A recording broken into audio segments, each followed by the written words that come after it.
Assalamualaikum warahmatullahi wabarakatuh. Waalaikumsalam warahmatullahi wabarakatuh. Alhamdulillahirabbil alamin wassalatu wassalamu ala asyrofil anbiya wal mursalin sayyidina wa maulana Muhammadin wa ala alihi wa ashabihi ajma'in amma ba'du.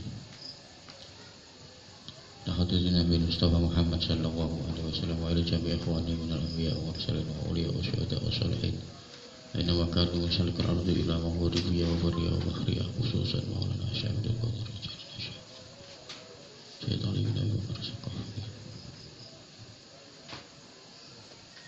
Wa nakhussu khususan Syekh Ibnu Athaillah Iskandar Al-Fatihah.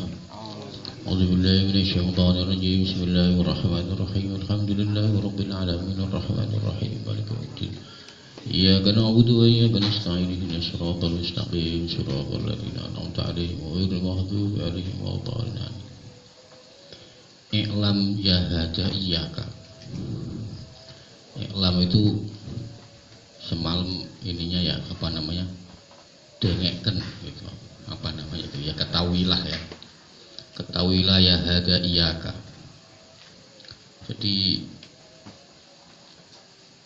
Jadi Anda takutlah wal maksiata maksiat faqad takunu. Terkadang ada apa maksiat, ada itu sababan, itu menjadi sebab litawaqqufir rizki, kepada macetnya rizki.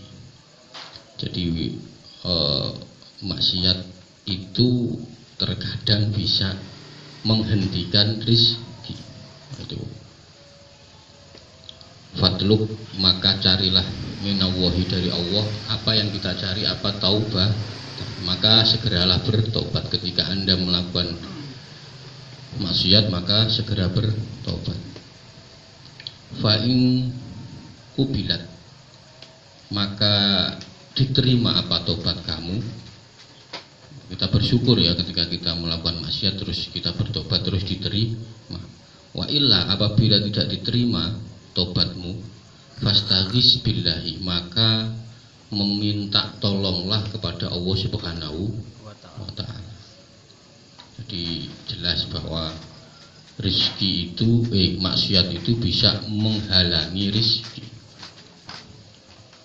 Maka dalam satu hadis Nabi Muhammad bersabda, tidak menambah usia kecuali amal kebaikan, dan tidak mengangkat takdir kecuali dosa. Rubbama zalamna anfusana, maka kita wakulan berdoa atau mengucap kita, Rabbana zalamna anfusana wa illam taghfir lana wa tarhamna lakunanna minal khasirin. Ya Allah, ya Tuhan kami sudah berbuat zalim atau menganiaya atas diri kami. Ya. Wa illam taghfir lana, jika kau tidak mengampuni kami, wa tarhamna, dan engkau tidak mengasihi kami, lanakunanna minal khasirin, niscaya kami termasuk orang-orang yang merugi. Maka saya ulang-ulang lagi bahwa stasiun atau terminal pertama kita untuk mencapai makom yang lebih tinggi atau makom yang lebih selanjutnya, dimensi toreko tasawuf yang selanjutnya, maka kita harus masuk di makom taubat. Jadi taubat ini mau tidak mau.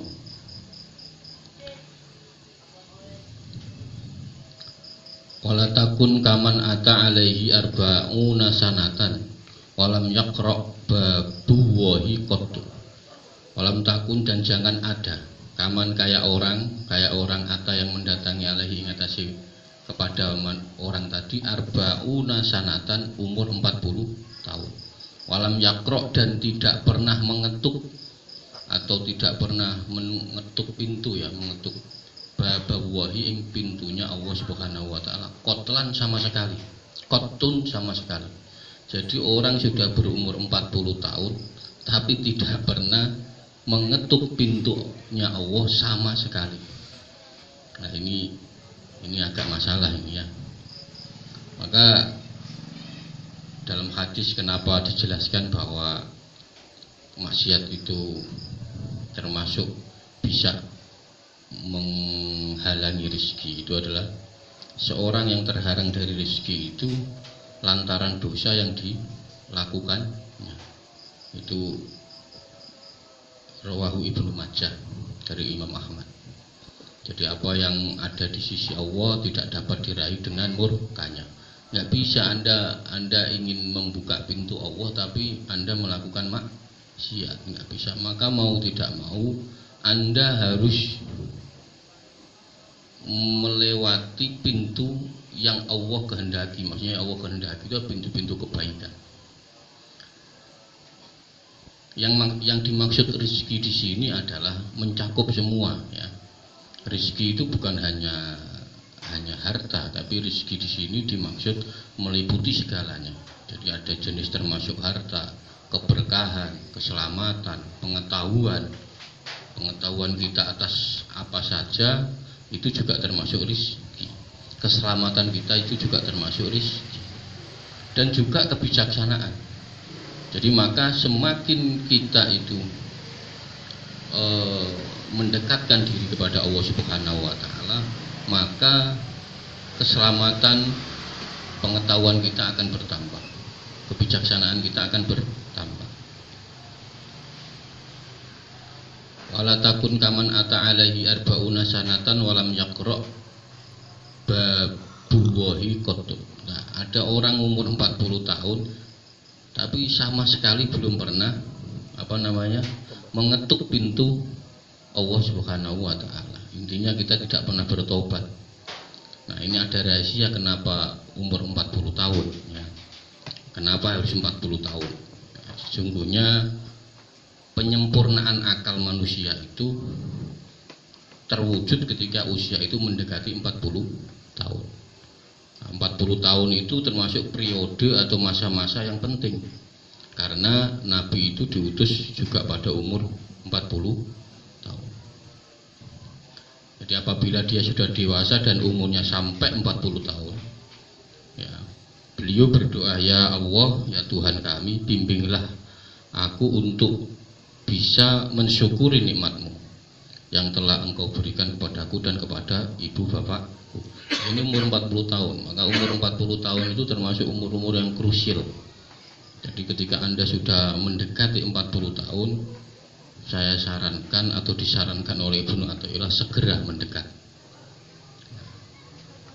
Yang dimaksud penyempurnaan akal itu bagaimana?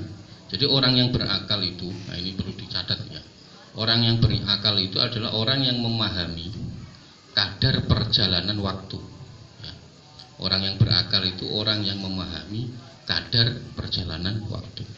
Jadi dia perjalanannya itu dia memahami betul. Jadi dari fase 1, fase 2, dari tingkatan 1 ke tingkatannya itu dia jadi pelajaran. Kayak kemarin itu bahwa apa buahnya mata itu adalah kita bisa menjadikan pelajaran apa yang pernah kita alami. Itu buahnya mata. Kalau buahnya telinga kemarin apa? Mendengarkan Al-Quran. Kalau buahnya mulut, berzikir kepada Allah Subhanahu wa ta'ala. Jadi umur 40 tahun ini krusial. Jadi ketika Anda sudah mendekati umur 40 tahun, maka segeralah mengetuk pintu Allah.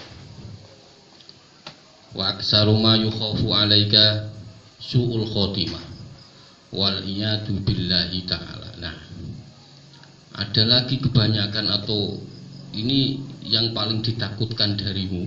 Wa aksaru ma itu yang paling kebanyakan ditakutkan. Wa aksaru ma yukhafu, jadi kebanyakan yang paling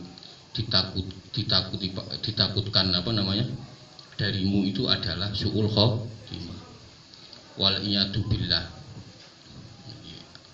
Jadi ada lagi su'ul khotimah. Semoga kita ini meninggal nanti husnul khotimah. Amin ya Allah. Jadi yang dimaksud su'ul khotimah itu ya pungkasan kita atau meninggal kita itu posisinya tidak ingat Allah Subhanahu wa ta'ala. Jadi ini juga wal iyadu billah ini juga lantaran cahaya iman akibat maksiat. Jadi disebabkan kita itu bisa babil itfa'i jamrotil imani, itu disebabkan matenine apa itfa itu matenine mowo itu bara api iman atau bahasa Indonesianya itu lantak cahaya imannya itu mati akibat maksiat. Jadi cahaya imannya mati akibat maksiat. Maka ini juga perlu kita antisipasi. Kenapa kita biar kita nanti husnul khotimah. Jadi sudah umur 40 tahun, sudah memasuki fase-fase krusial. Kalau dihitung umur kita tinggal 23 tahun, tapi kita tidak pernah melakukan tobat sama sekali. Wah, ini sangat riskan, bahaya. Maka Ibnu Athaillah Askandari di sini setelah menjelaskan bahwa maksiat itu bisa menghalangi rezeki, beliau berlanjut dengan membicarakan soal husnul khotimah atau umur 40 tahun dulu. Kenapa umur 40 tahun, setelah itu su'ul khotimah. Nah, ini berurutan. Nah, menurut Imam Ghazali, itu su'ul khotimah itu dibagi jadi dua. Itu menurut Imam Ghazali. Tapi ini di kitab Ihya Ulumuddin. Jadi seingat saya itu dibagi dua. Yang pertama itu su'ul khotimah yang bahaya itu ketika kita mau meninggal, itu apa namanya? Kita itu mengingkari apa yang kebenaran Allah, keesaan Allah itu kita mengingkari. Ini yang bahaya su'ul khotimah yang begini. Kita mengingkari. Jadi keburukan itu sudah menguasai hatinya. Jadi ketika kematian datang, jadi wujud dalam bentuk, bisa berwujud dalam bentuk ragu-ragu atau ingkar, sikap membangkang yang menguasai hatinya. Nah, ini su'ul khotimah yang pertama. Jadi ini betul-betul keburukan itu sudah menguasai hati. Jadi sudah seperti itu, hatinya itu dihijab antara dia dan Allah Subhanahu wa Ta'ala. Jadi itu. Ya, nomor dua, su'ul khotimah yang kedua adalah ini agak levelnya agak ke bawah ya. Jadi ketika ajal mulai datang itu dia masih berpikir tentang apa yang dia inginkan. Nah, ini su'ul khotimah yang agak ini. Jadi ketika ajal datang itu hatinya dikuasai rasa cinta dunia. Jadi ketika dia sudah mau meninggal, itu hatinya itu dikuasai cinta dunia. Oh, pengen rumah padahal sudah mau meninggal, pengen tambah istri lagi, pengen macam-macam padahal sudah mau mati. Ini kan aneh ini. Jadi atau sesuatu yang dicintai syahwatnya. Jadi ini level kedua. Kalau sudah mau meninggal kok masih mikir kawin lagi, mikir punya rumah, punya macam-macam. Nah, ini termasuk su'ul khotimah yang kelasnya kedua. Nggak tahu diri aja tuh.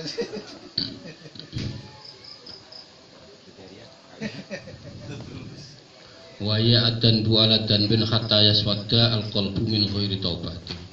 Jadi yang dimaksud su'ul khotimah itu adalah yaitu dia melakukan maksiat, ditumpuk lagi dengan maksiat, ditumpuk lagi dengan maksiat, tumpuk terus maksiatnya.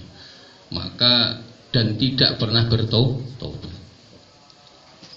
Hatta yaswadu qalbu, maka hatinya ini hitam. Min ghairi taubatin. Maka dia itu tidak pernah hatinya hitam. Iyyaka an tatahawana fi a'malika wa takhtara at-thayyibati limirkhatika wahdar nafsaka allati tabayyana janbika fayya allati tahtub waya allati tahtibu alaika.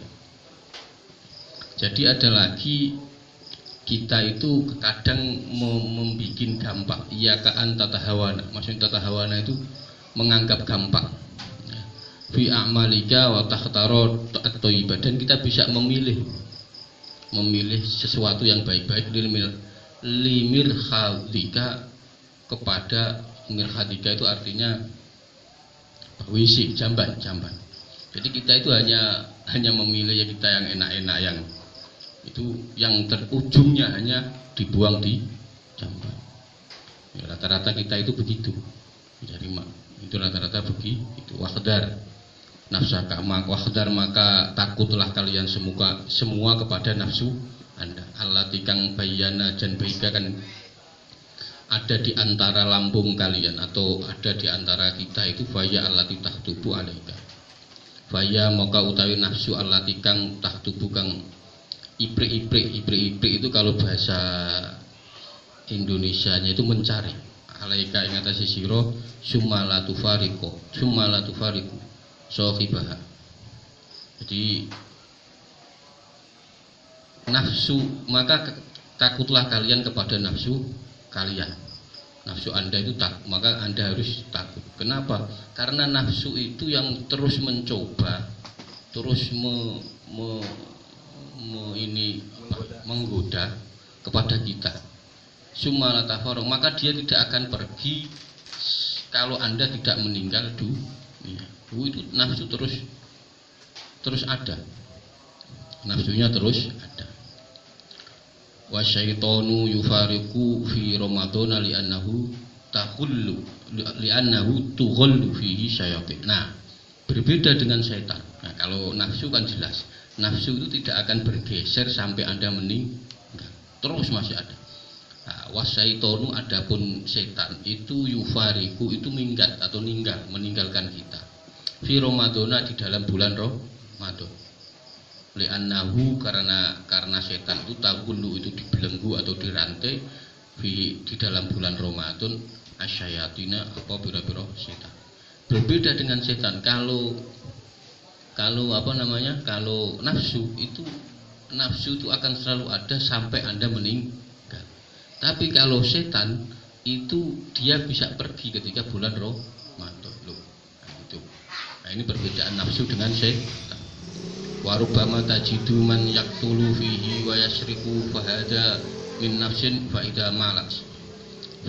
Warubama tajidu, terkadang kita itu menemukan man, siapa man orang yaktulu kang membunuh fihi di dalam bulan Ramadan, wa yasriku dan mencuri, fahada min nafsin fahada minan nafsi. Terkadang itu kita menemukan pada bulan Ramadan orang membunuh, atau pada bulan Ramadan orang mencuri. Ini bukan setan. Ya, saya ingatkan lagi. Ini bukan setan. Fahada minan nafsi. Ini nafsu. Jelas, karena bulan Ramadan saat ini setan nggak bisa apa-apa. Nah, tapi kok masih ada orang yang mencuri, orang yang itu berarti nafsu Anda. Maka ketahuilah Anda, takutlah pada nafsu Anda. Nah, nafsu itu tidak bisa hilang. Nafsu itu hanya bisa dikendalikan. Nafsu tidak bisa hilang. Nafsu itu akan pergi ketika kita meninggal. Itu akan pergi. Maka itu perbedaan setan dan nafsu. Kadang orang sekarang banyak menyalahkan setan. Padahal sebenarnya nafsu itu ada pada diri kita sendiri.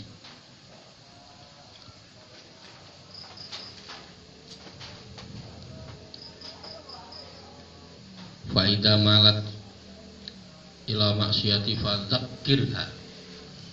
Faida malat, ketika kita condong atau cenderung ila maksiati kepada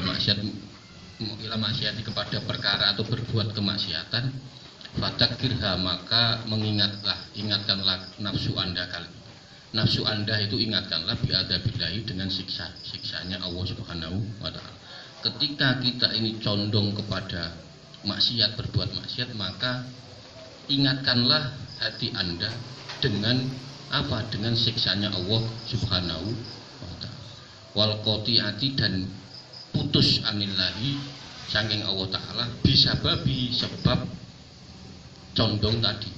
Nah, jadi ketika Anda condong melakukan kemaksiatan, maka ingatkanlah nafsu Anda dengan siksanya Allah, dan bahwa condong kepada maksiat itu bisa memutus tali antara kita dan Allah Subhanahu wa taala. Maka ini benar ulama Syekh Ibnu Athaillah ini benar-benar agak lama membahas tobat ini. Jadi memang kita harus clear urusan tobat. Kalau kita itu enggak clear urusan tobat, untuk mencapai dimensi yang lain kita agak susah. Maka ada ucapan begini, bersihkanlah hati Anda atau bersihkanlah hati Anda dari aib-aib yang tercela, maka Anda akan ditunjukkan oleh Allah pada hal-hal yang gaib. Ini ada ungkapan salah satu wali yang begitu. Jadi hati kita ini harus clear dulu urusan itu, urusan macam-macam itu harus clear dulu, baru Anda memasuki dimensi gaib. Dimensi gaib itu bukan soal jin, setan, iblis, bukan. Jadi gaib itu bukan soal jin, setan, iblis, itu aja bukan. Surga neraka ini gaib. Bukan hanya orang kalau sekarang kan ketika ngomong gaib itu pasti urusannya jin, setan, iblis itu sudah yang kayak gitu-gitu. Padahal gaib itu bukan hanya itu.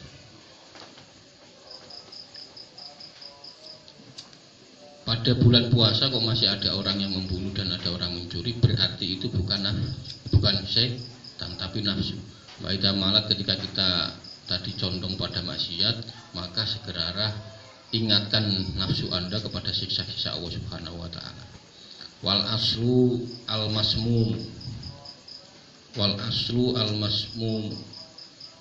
aslu adapun madu, aslu itu madu wal asalu madu wal masmumu yang diracun.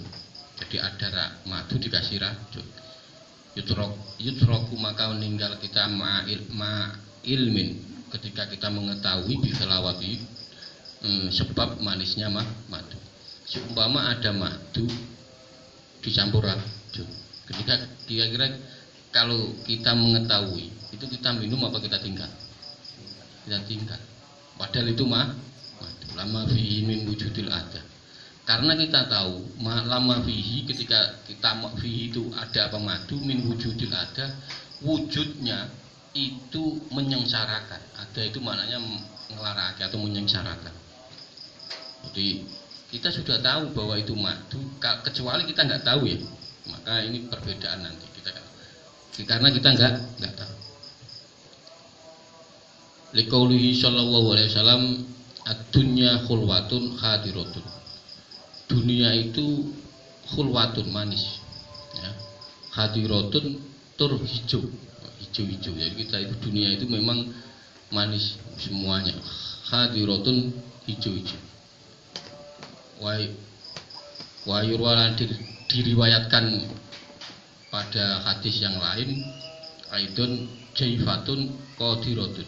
Ada yang mengatakan dunia itu adalah bangkai, qadiratun yang menjijikan. Nah, maka ini ada dua pilihan. Ketika kita tahu bahwa madu itu dicampur racun, maka kita tidak akan meminum. Kalau kita tidak tahu, berarti kita meminum. Nah, ini perbedaan. Kalau kita tidak tahu, maka dunia itu manis dan rindang, hijau-hijau, indah. Tapi ketika kita tahu bahwa dunia itu adalah bangkai dan menjijikan, khulwatun khadiratun indah alil ghuflah. Jadi menurut alil ghuflah itu orang-orang yang lupa, itu ahli pelupa itu, bahwa dunia itu adalah manis dan hijau. Wajifatun qadiratun, dan dunia itu bangkai dan menjijikkan indal uqolai, menurut orang-orang yang punya akal. Jadi khalwatun hadiratun indan nufus, menurut nafsu dunia itu adalah manis dan hijau menurut nafsu. Jifatun hadiratun indal mar'i qalbi, menurut orang-orang yang mata batinnya tajam. Murah itu pengilon atau mata batinnya, bahwa dunia itu adalah bangkai dan yang menjijikan. Khalwatun hadiratun litahdiri. Ada lagi yang mengatakan manis dan hijau menurut orang-orang yang nakut-nakuti. Takdir itu maknanya menakut-nakuti. Wajifatul qadiratun litafsir. Ada lagi yang mengatakan bahwa dunia itu adalah bangkai yang menjijikkan menurut orang yang melari. Tanfir itu artinya lari dari dunia. Fala tahdar, maka jangan sampai ke bujuk Anda, jangan sampai ke tergiur Anda, jangan Anda tergiur oleh semua itu ya. Jangan Anda tergiur, fala tahdar, maka jangan tergiur Anda semua angkum bi khilawatiha, dengan manisnya dunia, fa in akibatah, karena akibatnya murratun itu pahit. Maka Anda sekalian jangan tergiur, jangan tergoda, jangan kepucuk dengan manisnya dunia, karena akibatnya dunia itu pahit. Wa idza qila laka man al mu'minun, wa idza qila laka, ketika dikatakan padamu, man al mu'minu, man siapa, al mu'minu orang yang beriman. Ketika ada orang bertanya kepada Anda, siapakah orang yang beriman itu? Ini pertanyaan. Faqul alladzi ittala'a ala aibin nafsihi wa lam yansub ahadan minal ibadi ila aibin. Faqul, maka katakanlah atau jawablah, siapa yang orang yang beriman itu adalah ittala'a, itu adalah orang yang melihat ala aibin, yang atasnya cacat nafsihi, dirinya sendiri. Orang yang beriman itu adalah orang yang melihat cacatnya dirinya sendiri, walayan sub, dan tidak menistakan akadan atau ngomongno aibnya orang lain. Minal ibadi naibin. Jadi yang dikatakan, yang dinamakan orang mukmin itu tadi orang yang membicarakan atau melihat aibnya sendiri dan tidak menistakan aib orang lain. Itu orang mukmin. Berarti ketika Anda masih suka mengomongkan orang lain, berarti belum termasuk mukmin. Nah, ini standarnya.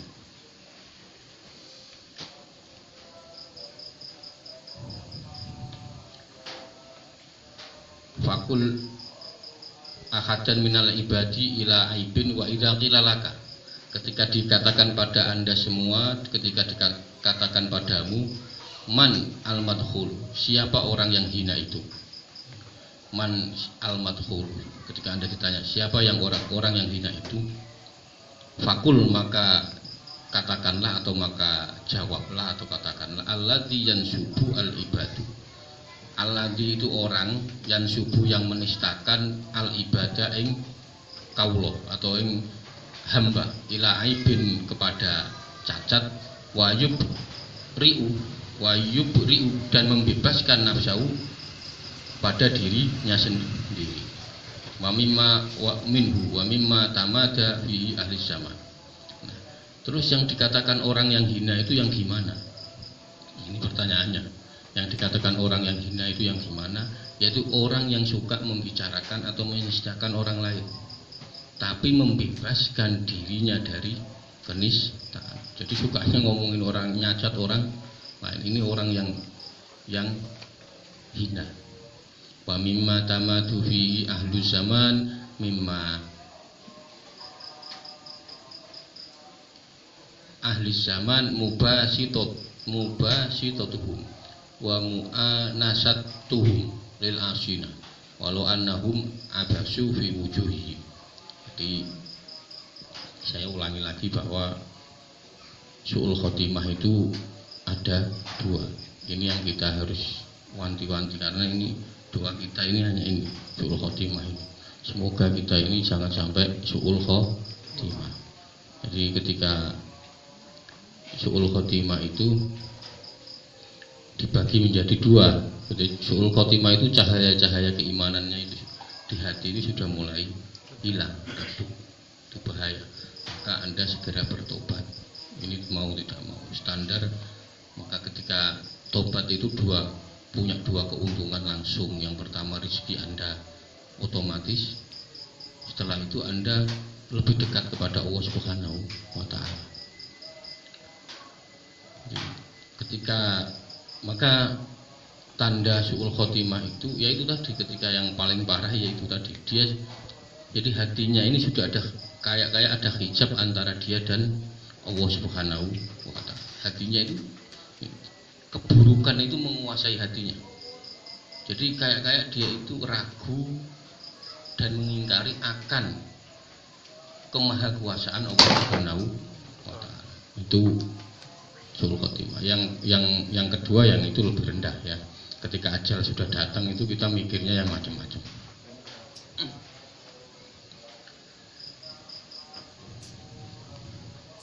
Wa mimma tamada fihi ahlus zaman.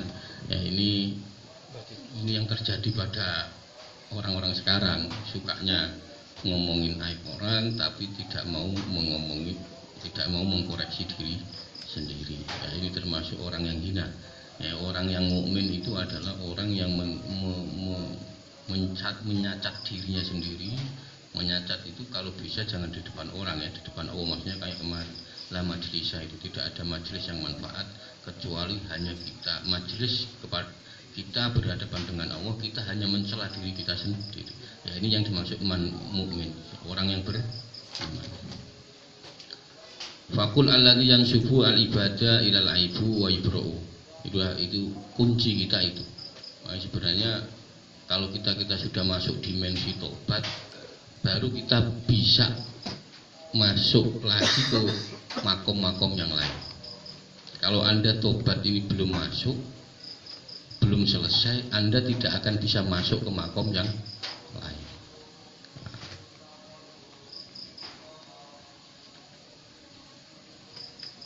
Wa mimma tamadawu ala bisawab.